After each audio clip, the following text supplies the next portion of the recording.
Glad you're here with us. The Sports Spectacular, as they just said, powered by IlliniGuys.com. Larry Smith, Brad Sturdy, Mike Cagley. Lots to talk about. Listen, we love having interview guests on the show, right? We love getting information. And I want to say this, if there is one show for you to listen to in 2025, it's this one. We've got Michael Leroy, who is a sports law professor at the U of I, and he's a guy that he doesn't like to use the word expert. That's what I call him as an expert, but he's a guy who really studies all the legal stuff of sports and the college sports stuff. And he's going to join us here a bit later on the show, and we're going to break down some things with the House settlement that I think every college fan should listen to what he has to say. So we'll get to that. Guys, I want to get your thoughts right away. The House settlement, it's not House of Representatives, it's the name House. But for those who haven't been following or not quite sure, basically it's an agreement of a revenue share. And you guys correct me if I'm wrong. A revenue sharing agreement where basically I think it's like $20.8 million every school has to set aside in revenue share, and workout deals are going to give so much to each team and to each player. It's great on the surface. I think we all in agreement that players need to be compensated, but there are a whole lot of pitfalls in this we get some rules, but boy, there are a lot of things still to come with this. Well, we've already seen a lawsuit filed by women's players saying that this isn't fair, this isn't equitable. I remember Mike and I sat with Josh Whitman a year ago and we talked about this, the fact that how does Title IX apply to this? Is there going to have to be an equal revenue share? And Josh Whitman said he didn't say it was going to be equal, but he said yes, Title IX would apply. So it's going to be interesting how that's one hurdle they're going to have to navigate in implementing this. It all sounds good until you actually have to go through it. And then the other side of this is it's going to go back to at least I guess with the current system and model, you knew how much guys were getting, and it was above board a little bit. Now it's going to be back to there's going to be McDonald's bags of cash or whatever. Or maybe it's going to be maybe Chick-fil-A now. I don't know, but it's going to be still a bag of cash. It's going to be from a booster, and they're still going to get paid. And I'm not sure we've solved the problem with this, even though it may look good on the surface. For those executives at Chick-fil-A, it's Brad at IlliniGuys.com. I'll tell you, we've been talking about this for 2.5, 3 years on the show.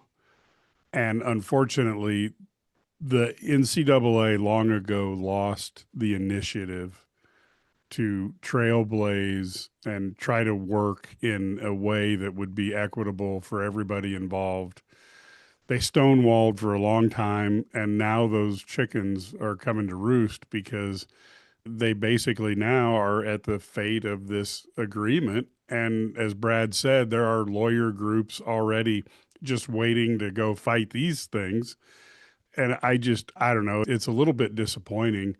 I wonder if the only way out of this is, and I've heard that you heard that Sankey went golfing with Trump last weekend, but is there a Hail Mary where Ted Cruz and some folks in Washington do some sort of semi-antitrust exemption that would save the day on this? And I don't know that we need to get legislators involved because there's the law of unintended consequences. But I just think we've got a new set of X factors, and yes, the bagmen are back with larger bags. I'm going to push back on that a little bit. First, I agree with you. Number one, and by the way, Greg Sankey is the SEC commissioner for those who don't know who he is. Number one, Congress could have done something, and they really haven't. We've been looking to the NCAA and Congress for years to do something with this. They haven't put that in place. Number two, even if they do get involved, I don't know that it solves anything. Linda McMahon, the education secretary, basically says that she's not going to enforce Title IX with this. I don't know where we go. There's the talk that Trump is going to create a commission, and Nick Saban, the legendary football coach from Alabama and Michigan State and the Dolphins and LSU, that he's going to head it. But what does that mean? Okay, so there's a committee. What power do they have? Where do they fit in all this? It's another headline. It's another talking point. Meanwhile, we're at another day, another week, another month, and this thing goes on. One thing I feel is that only thing we really gained from this is that now the stakes are much larger, and people have figured out there are better and bigger ways to circumvent the system if you choose to do that. Yeah, and you're exactly right. They'll just find a different way to circumvent the system than they did before. It's just going to be different now. Remember, we used to talk about shoe money and it's going to this school because he plays for a Nike program, he plays for Adidas program, whatever it is. We've had all these discussions before. It's going to be different. And the one thing I want to find out, though, is can a school play by the rules? It may be intriguing to me. If you have a school that chooses to opt in and pay their 20.6, what if they decide, you know what? We're going to be a basketball power and we're going to put all of our money in basketball. Can they do that and be successful? Especially schools like, take a UConn. UConn doesn't have a football team that's going to spend that kind of money like they will in the SEC. So they become like the market setter for college basketball. Somebody, you understand what I'm saying? Yeah. This could be an intriguing thing where a school that doesn't have football can become this, or maybe a school that has a great. We look at Texas Tech in softball; they've become a power because they've spent money to get the best pitcher. You choose these sports and just say, I'm going to be good at this, and so it'd be intriguing to see what schools decide to do. And Brad, to your point, Mike, before you jump in, Kevin Willard, the Maryland basketball coach, went to Villanova for that reason, because there was no football program to contend with and he could get the lion's share of the money. I think this is going to, like I said, it's going to introduce some chaos into the system. And I think those people who look at this and try to figure out how do I win as opposed to what are the rules, instead of that is like, how do I win? And I think you're going to see some folks come up with some interesting ideas. You've already seen people adapting to the NIL world, and now you're going to see individuals adapt to this. But I do think it's just going to lead to, I think there's going to be a resurgence of some of the schools that were down a little bit, who maybe their booster networks paled. And I do think the other thing that we're going to see, just like we're seeing in politics, is you need to have a couple billionaires who are invested in more ways than emotionally in your athletic program if you want to succeed, because it's all about the Benjamins now. Yeah. We want to get to some other things and obviously get to Michael here in a little bit, but I want to get your thoughts on this. And I'll throw this out to both of you.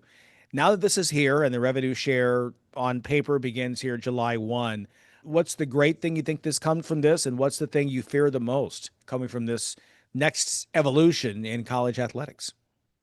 I think for me, I think the thing that I fear the most is that this is the end of college athletics. We're moving towards this where it becomes just a minor league professional model, and schools we're going to lose everything, and college athletics are going to go by the wayside. And we may lose a lot of these other sports that kids play. It may not be something that they're going to bankroll because they can't afford to bankroll them anymore. So we're going to lose a sport. Schools are going to drop sports that aren't moneymakers. I think that the good thing about it is maybe we're moving towards some sort of collective bargaining agreement type thing, which is what we need to do, I think, for this to be successful.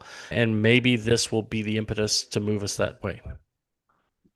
Yeah, I think it's very interesting to if you look at the pro sports, there's one that stands like a giant amongst all the others, and that's the NFL. And they keep a very equitable model where everybody spends the same amount of money. And if you finish in first place, you draft last. And college sport has been built on, if I get a good team, I'm going to have more money so that I can keep having a good team. And I think some sort of collective bargaining agreement would be the way to go.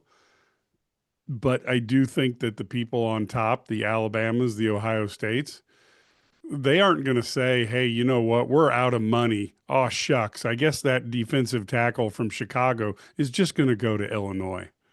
And so I don't know what's going to happen when that decision comes down the road for people, because the NFL, they keep it fair. College sports has never done that. And like Larry said, there's no rules to help somebody do that. You can have a commission, might as well be the three of us if there's no power involved. So there's a lot to be seen, and I just hope they can figure it out, because I think this could be a fantastic era for college fans. But some people are going to win and some people are going to lose, and a parity model, I don't know if Buckeye fans or Roll Tide fans are going to be real interested in a parity-based model. Yeah, I just think I agree with you guys. And I've got some thoughts. I do want to get Michael in a few moments and run that interview. But I think to your point, I think that I think the possibilities are frightening because the money did escalate so quickly. And we've got allegedly, we've talked before, the Indiana coach, Kurt Signetti, telling a reporter he thinks there's a $40 million football payroll this season. I don't know if he's talking about Ohio State or Alabama or Georgia or who it is, but Michigan. But if we're talking that kind of money and the House only has 20 million for the entire budget, you can see the math doesn't add up. I just feel like there's a potential. I'm with Brad that this could go in a really in a bad situation. And I think, look, college athletics when we were in school back years ago, that's over. But what's ahead is really the great unknown. There's no question. Hey, guys, I want to talk about new chancellor this week. Robert Jones leaving and the chancellor from Wisconsin, Madison, coming in.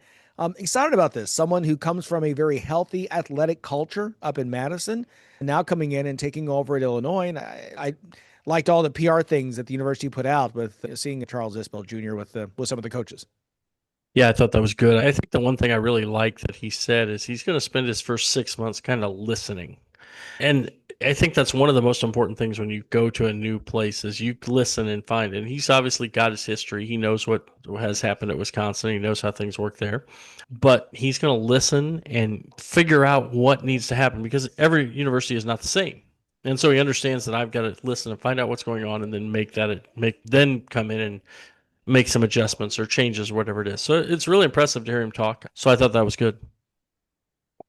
Wisconsin, for those people who are too young to understand this, the 70s and 80s, Wisconsin sucked. They were horrible at sports. And they used their athletic department to not only raise a ton of money for the athletic department and to get better, but they also upped the profile of their university as well. Michigan has done that for decades. And like Ohio State, I don't think has ever really tried to claim much academic excellence compared to Michigan or Wisconsin. Illinois can do the same thing. I think this is, at least on the surface, a fantastic hire. Yeah, totally agree. They've done some great things there. And Brad said he's going to just come in and listen and do what he can. So again, welcome, sir, and come on the show anytime. By the way, we don't bite. We've got lots more to come. Again, we cannot emphasize again, fantastic interview with Michael Leroy. He's coming up in a few minutes here talking about, again, the NIL, the House agreement, sports law professor at the U of I. Great. We've had him on the show before. Been waiting until this finally came to fruition, and so that's on the way. Coming up next, football's been really busy. Some camps, some new commits coming up, and also, boy, the job opening that nobody wants. That's on the way on the Sports Spectacular.